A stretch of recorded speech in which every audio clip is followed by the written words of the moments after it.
So John Angelo says he doesn't want to spend any money, but the Orioles need pitching. So maybe the best way to do that is work out a trade this offseason. And if you look around the league, Dylan Cease of the White Sox could be the Orioles' best option. We'll talk about what it would take for the O's to go get the right-hander coming up on this episode of the Locked On Orioles podcast.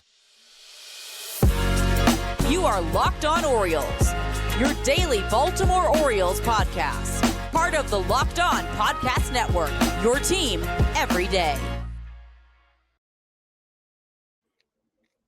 Hey, Orioles fans, today is Thursday, November 16th, 2023, and welcome back into the Locked On Orioles podcast, part of the Locked On Podcast Network, your team every day.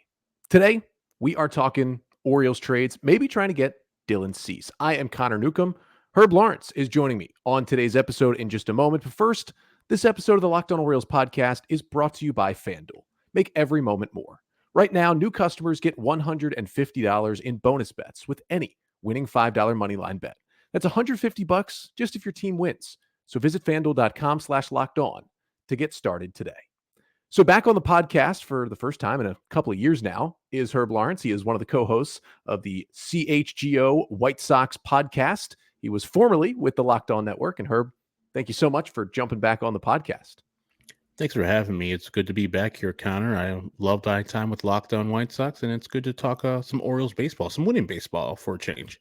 Yeah, we were talking off air before, and you were talking about how it's nice to have a couple of co-hosts to kind of talk about the misery that is the Chicago White Sox right now, and that's kind of one of the reasons that we have you on here, because the Orioles just won 101 games. They won the division, but everyone watched them get swept by the Rangers. And to be fair, everybody got beat by the Rangers in the postseason this year. Mm-hmm. But it was clear that the Orioles probably need to upgrade the starting pitching this offseason. And now John Angelos, the Orioles owner, who, isn't so different than Reinsdorf at times, has said that he is not really willing to spend any money. So what the Orioles need to do is probably make a trade for pitching.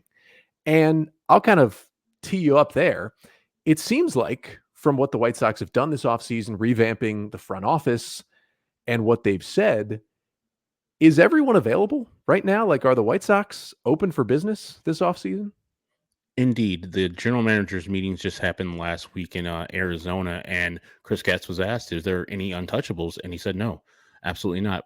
Understanding that probably he means everybody but Luis Robert Jr., mostly because of the young and still got, I think, 4 controllable years where he's already signed to a long-term deal. So that's the only player that's locked down for him. But he said there's no untouchables.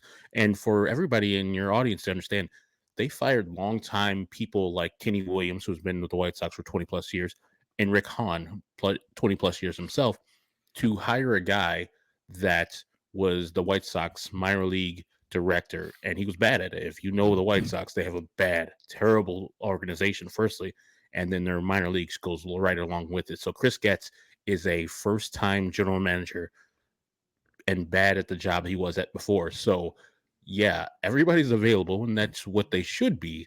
But, yeah, I'm not looking forward to Chris Getz's offseason because I don't have faith that he will do the right thing. Now, as a White Sox fan, if he would have stripped all the parts down, except for Luis Robert, and even if Luis Robert was out there, I would be fine with that because it would be a good start and a good rebuild, even a quicker rebuild, because I think they have good pieces that other teams want, as we're talking about Dylan Cease. Yeah, and maybe, the Orioles can help by being a team that the White Sox can look to see how the O's did it. And it was hard for multiple years there. The Orioles lost a whole lot of baseball games before they got good again. But as you mentioned, one of the best farm system in baseball is in Baltimore, and maybe the O's could help out the White Sox with kind of restocking the farm, which probably seems to be priority one for the White Sox this offseason. So you mentioned it. It's Dylan Cease. That's who we're really talking about here today, because as the Orioles look around, and they may try to get creative, like last offseason, I figured the Orioles would trade for a starter. I never really saw Cole Irvin being that guy. That's who they went and got. And now Irvin still has 3 more years of control, so it's not a failed trade yet. But he was kind of an up-down, long reliever swingman. That's not really what they wanted when they went and got him. So they're probably going to go a couple of tiers up when they make those trades this offseason. And there's a guy like Corbin Burns out there, but he's only got 1 year of control. Dylan Cease has 2, and I think that's why the Orioles should really be on him. So, first and foremost, like as someone who covers this team, Dylan Cease has been pretty good for a couple of years. I know it was a little down this year, but in general, like if you're thinking about a Dylan Cease trade, would it surprise you at all if they dealt him? And then if you saw them deal him, just in general, what would you like for the White Sox to get back in a deal like that? Firstly, would I be surprised? No, absolutely not. The only thing that would hold the White Sox general manager back from trading Dylan Cease is that they have literally only 2 starting pitchers coming back next year, and one of them is Michael Kopech, who is often injured and underperforming. This is a guy that the White Sox, who traded for him and Yoan Moncada in the Chris Sale trade, were thinking that he was going to be a top of the rotation arm, and he hasn't been that such as yet. He's been more injured than he has actually played, and when he's played, he has been underperforming, especially in 2023. Now, Dylan Cease, there were rumors at the trade deadline that the Orioles and the White Sox were talking. I think the White Sox and Rick Hahn at the time and Kenny Williams, who were running the baseball ops back then, were asking for the moon, which they should. I think they were asking for Jackson Holliday, as I know, and as your audience knows. That wasn't going to happen no matter what.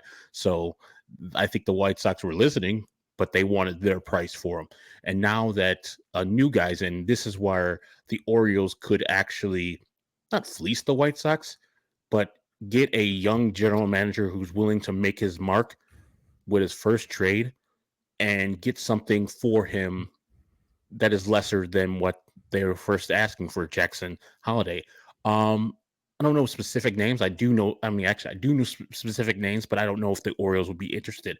White Sox need an outfielder, and you guys have a plethora of outfielders either in the major leagues right now, and I know they're not going to be trying to get rid of Anthony Santander. He's phenomenal, young, big arm, all that good stuff. But some of the prospects coming up, some of the people who just can't fit out there because they have so many great players out there. And if you're going to trade a pitcher, especially a guy that posts like Dylan Cease, with his 33 starts this year, 32 last year, 32 the year before, you're going to have to give them some starting pitching prospect who is either knocking on MLB's door or already in the major league. So I think a big time prospect, maybe another middling bat, and then an arm would be probably get it done, because you're not only trading for the player who's 27, I believe, right now in Dylan Cease, but you're getting 2 years of arbitration. So the contract won't be that big, and you'll have a top of the rotation arm, even though he didn't pitch like he pitched in 2022.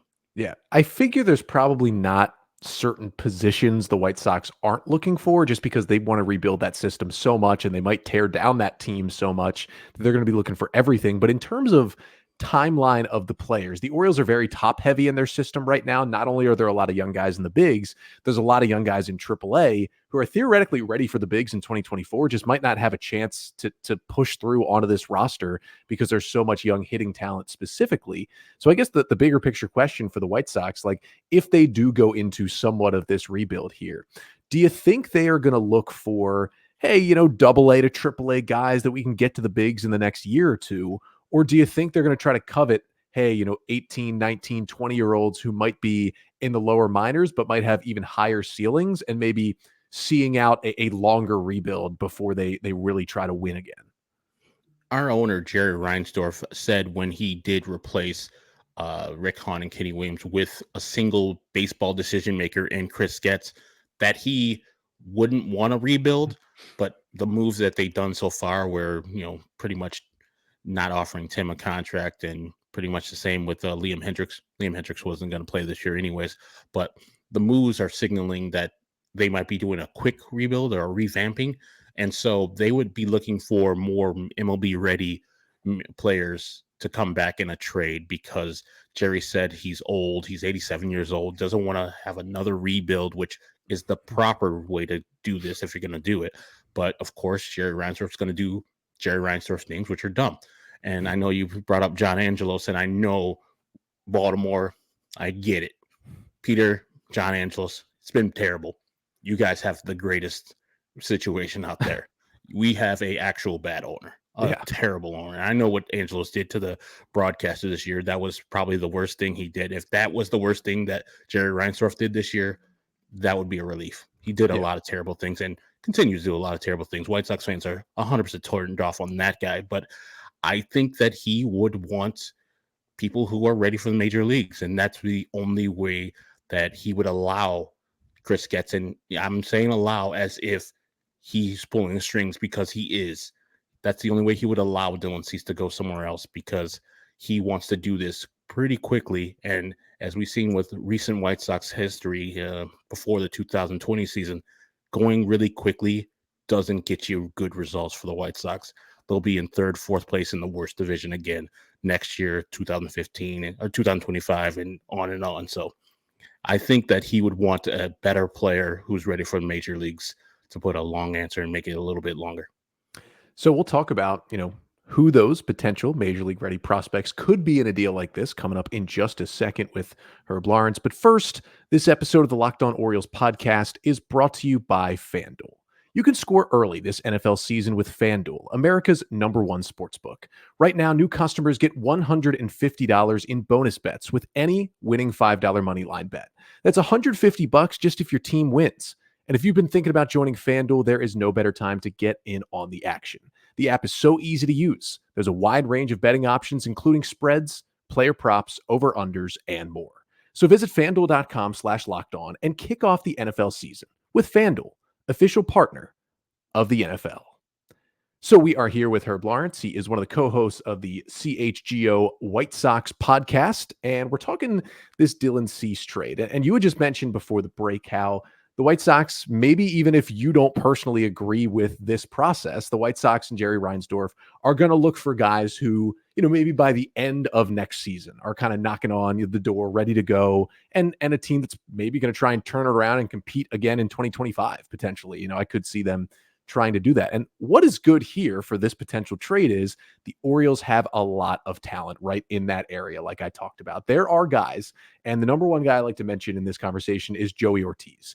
He's a shortstop prospect who's kind of a back, probably bottom 10 or 20 in most top 100 lists across baseball. On some lists, he's like right outside 100. An elite defensive shortstop, one of the best you'll ever see. And the bat has really come around the last couple of years, and he's become a consistent hitter with some power. But the Orioles have a guy named Jackson Holliday, who seems to be pretty good. They also have a guy named Gunnar Henderson, who just won Rookie of the Year. And they also have a guy named Jordan Westberg, who came up last year and was a really solid prospect in the infield. There is not a lot of space for Joey Ortiz, and I find him to kind of be a perfect trade candidate for the O's. That doesn't mean he has to be in a potential Dylan Cease deal, but it's an example of guys who the Orioles really have here. So, we talked about maybe more major league ready guys. Now, here's a good question potentially for Cease. You mentioned that they only have 2 returning pitchers. Do you think Chicago would at least want someone back who they can put in the opening day rotation? And at the very least say, this is a guy who still has a couple years of control left, and at the very least can throw 150, 160 innings for us this year and next year while we figure this out. Yes, that would actually be, I think, priority number one, where they need to, and that was an old mantra of the former general manager, Rick Hahn, where you trade an arm, you get an arm back. And so Chris Getz has been under his tutelage for the last 7 years, and I think he would follow the same formula, specifically because the White Sox don't have any arms available for starting rotation, and they're not going to be spending money on the starting rotation. Those numbers are way too high. Jerry Reinsdorf has pretty much literally said that he is not going to be in the Shohei Ohtani thing, or any pitcher that's going to sign a 10-year deal. And I know there's not been a pitcher that signed a 10-year deal, but Jerry pretty much hasn't signed a player over $75 million. That's our highest free agent ever, was Andrew Benintendi last year, 5 years, $75 million in the history of the team. So they would want a pitcher or two to be filling out of that starting rotation. If the Orioles have a couple of those guys who are available and relatively young, they would be very willing to do that, because more of the reason why the White Sox are trading Dylan Cease is because after 2 years from now, they're not going to be re-signing Dylan Cease, because he just pretty much fired his agent last year and signed up with Scott Boras, which I found great. That tells me the pitcher believes in his talent and wants the best agent to represent him and get the most money out of his free agency years. The White Sox don't deal well with Scott Boras. Historically, they've been really bad with him. They've got a couple pitcher every once in a while, but nothing that really speaks to a good relationship with that super agent. So that's what they're trying to trade Dylan Cease for, so they don't have to worry about a couple years down the line when Dylan Cease wants real money and the White Sox are like, we're poor. And so that's half of the reason why they're trading Dylan Cease. And I think they think this year was like a precursor to what he really is. I think in 2022, that's what you're getting if you're the Orioles. You're getting a second in Cy Young Dylan Cease pitching versus the AL East gauntlet that you have out there, and showing up every time. Like I said, he posts. He hasn't been on the DL or IL in a long time. He's pitched every start he's had since I think 2020. So he's been pretty solid and pretty durable. So I think they would want somebody who can be in that starting rotation in 2023 or 2024 for the White Sox, even if that person isn't, ass-kickingly great. If the person's just a person that shows up and pitches 25 times a year. Yeah, I mean, a guy that I feel like could fit well here. And here's the other thing for the O's. Like, I know Orioles fans don't want to trade from their major league roster either, because they like the guys who came together and got them 101 wins. But if you're going to get Dylan Cease, someone is out of a rotation spot. I mean, it's pretty easy to see it. Dylan Cease is going to come in. He's going to probably start opening day for you if you make that trade. So a guy like Dean Kramer, I think, is someone who could maybe fit in this deal. He made 32 starts last year, like posted the entire year, was just as healthy as Dylan Cease, through 173 innings. He had a 4.12 ERA, which, isn't the greatest season, but he had a 3.23 ERA in 2022 and really figured things out. And he's got 4 years of control left. He is not a free agent until after 2027. And he's a guy who, if the Orioles didn't have Dylan Cease, easily has a rotation spot next year. If the Orioles did have Dylan Cease, there would be a Dean Kramer conversation, I think, happening in spring training. So maybe someone there, with 4 years of potential control. But I did want to kind of ask the question about Cease himself, because you mentioned it a little bit about how, 2023, it wasn't the same numbers. That 2022 season was unbelievable that we saw from Dylan Cease, a 2.2 ERA in 2022. He was amazing. He did still throw almost 180 innings this year, but he had a 4.58 ERA, and most of the strikeout numbers were a little down, but most of the same. The walk numbers, most of the same. What was the difference, do you feel like? I mean, some people have said he was just pitching for such an abomination of a team that, maybe the focus wasn't 100% there every time out. But was there a noticeable difference from someone who, watched this team night in and night out, that a team trading for Cease should be worried about at all? Because if you're giving up a lot for Cease, you want a lot closer to the 22 version than the 2023 version. Yeah, in 22, he walked a lot of people, and that continues. As we saw today, or on Wednesday night, walking a bunch of people doesn't preclude you from being a good pitcher. As the NL Cy Young Award winner, Blake Snell, led the National League in walks, but it was what you do after that. And his pitching run value in 2022, Dylan Cease's, was through the roof. And this past year, like, he was just, his slider wasn't the devastating pitch that it was in 2022, where I think it was the best ranked pitch by anybody in the major leagues. This year, it got hit a little bit more, and it flattened out a little bit more. And so I think that Dylan Cease ran into problems where he wasn't completing his pitches as well. And the White Sox defense also was piss poor. It was just so atrocious this year. In 2022 wasn't that great, but in 2023 it was just through the roof, so bad. And so I think Dylan Cease and other pitchers are, adverse to pitching over the plate and getting hit, because they know that the ball is probably not going to get picked up. And so they're trying to do too much. And the other starting pitcher, Michael Kopech, is another guy who walks the yard too.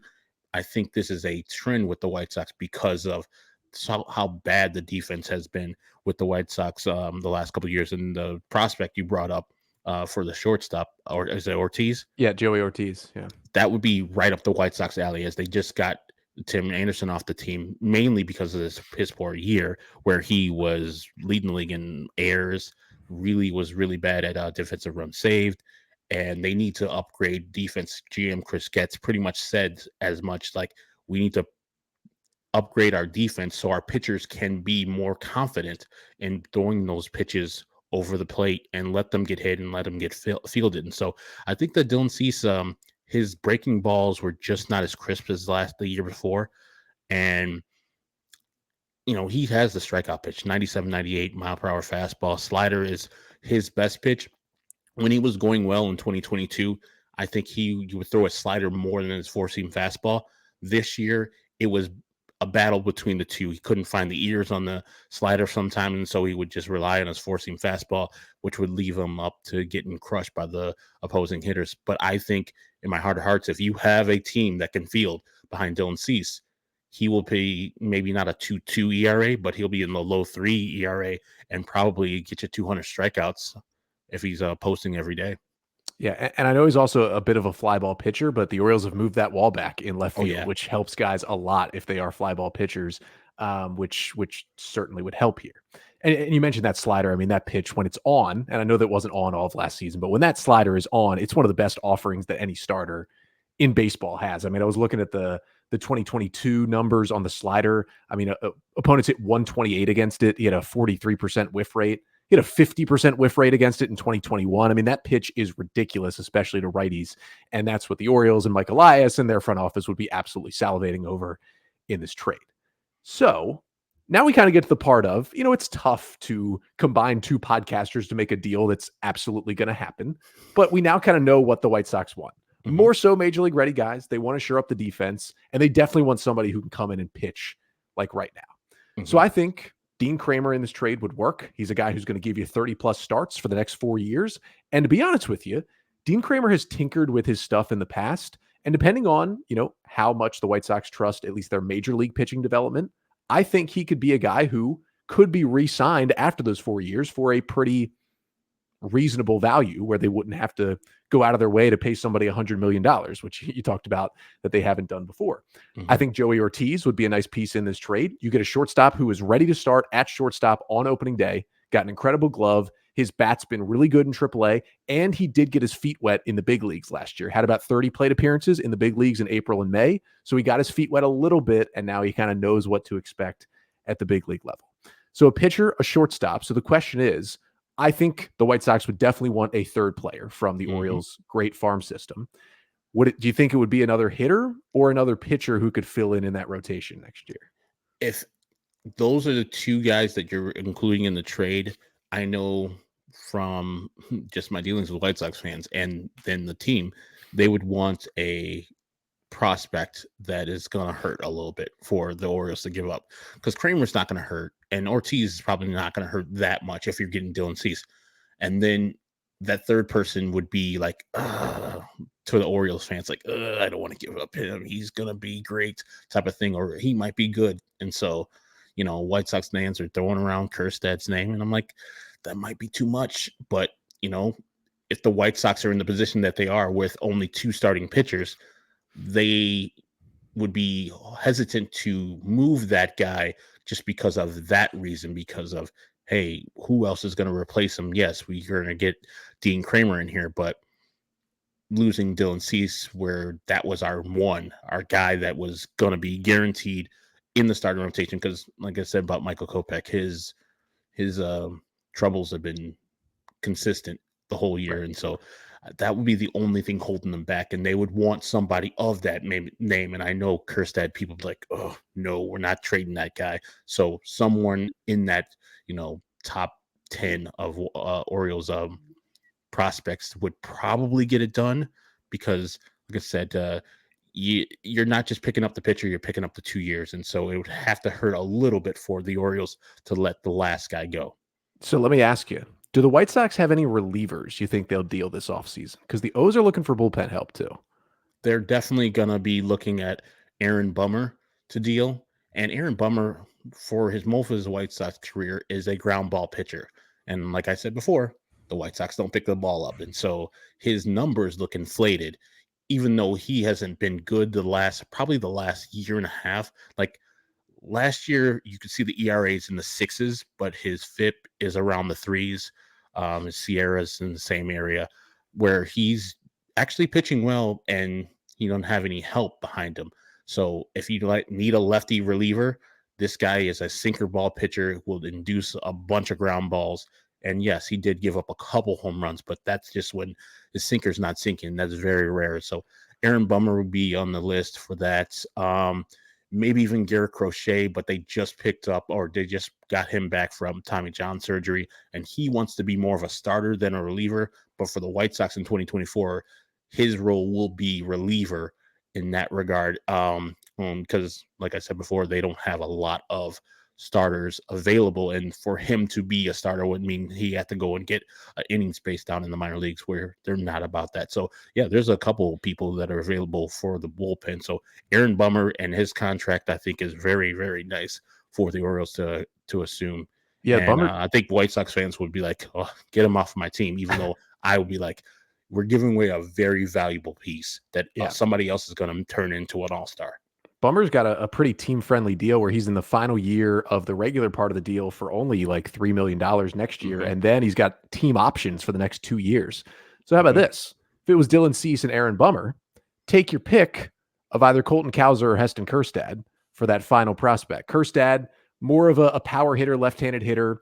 You know, the defense it's a corner outfield / first base kind of player. You know, there's question marks about, he can play the outfield, but there's question marks about long-term, how good he can be out there versus Colton Cowser, where it's not as much power, but I think the hit tool's a little better. The batter's eye is a little bit better. And he's definitely a corner outfielder who's played some center field. And his question is more, can he stick in center or does he have to move? But because they have Luis Robert, I don't think they really need a center fielder. So Orioles fans are going to hate me for saying this, but you got to give up good players to get good players. Take your pick of either Kjerstad or Cowser, and maybe those are the three that could get the Orioles potentially Bummer and Cease. I think so. Yeah. If you get, I'm going to take Kjerstad in that because lefty power is one of the things the White Sox do not have. Even though Baltimore's finest, Gavin Sheets, is on our team, he's not a power hitter. He doesn't hit for power and doesn't even hit right-handers for power. So having a guy, firstly, play right field. The White Sox haven't had a good right fielder since Avi Garcia. I think that was in 2017, but we've been trying to replace Avi Garcia ever since then. And so, yeah, a good power hitting right fielder where we're not really worried about defense. We put Andrew Vaughn out there, and like the aforementioned Gavin Sheets, who is their first baseman, we've been putting them out there for the last couple of years. So if he can pick the ball up and throw it to second, that's a win. And then whatever he provides in power from the lefty side of the plate, which the White Sox barely have any because Andrew Benintendi hit 5 home runs last year. Yohan Moncada hit 10, and he's a switch hitter. So it's not really a thing where the White Sox have had lefty power, and they would take that and jump at that in a second. So Dylan Cease and Aaron Bummer for Heston Kjerstad, Joey Ortiz, and Dean Kramer. They get 2 of the Orioles' top 10 prospects, and they get a starting pitcher who's been pretty good and got 4 years of control and can slot right into your rotation. Do we have a mock deal here, Herb? I have, I'm 100% in because I think that would be the best for the White Sox. I don't know if my fellow White Sox fans would like that deal. They would probably maybe want more.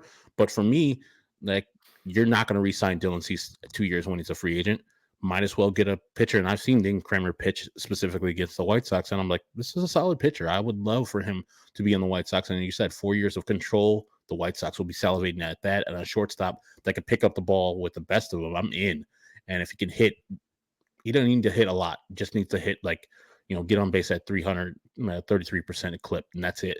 And so I'm in. And Kjerstad with the bat. Seems like a good deal. Well, Herb, thank you so much for joining us once again. Before you go, let everybody know where they can find your work, find your podcast if they want to hear more White Sox talk. And yes, not all of it will probably be positive this offseason, but the White Sox could be, if they really commit to this, one of the busiest teams this offseason. So I know there'll be a lot to talk about for you. Indeed. You can follow me on Twitter. It's Ecknerwall23. That's just Lawrence, my last name spelled backwards. 23 is for Ram Ventura, former White Sox great and manager. And we're on CHGO White Sox. So at CHGO_White Sox on Twitter, and wherever you get your podcasts, CHGO White Sox. So that was Herb Lawrence. I'm Connor Newcomb signing off. We got one more episode coming up this week. We continue our Orioles player season review series on a Friday when we are back tomorrow. But until then, this has been the Locked On Orioles podcast, part of the Locked On Podcast Network. Your team every day.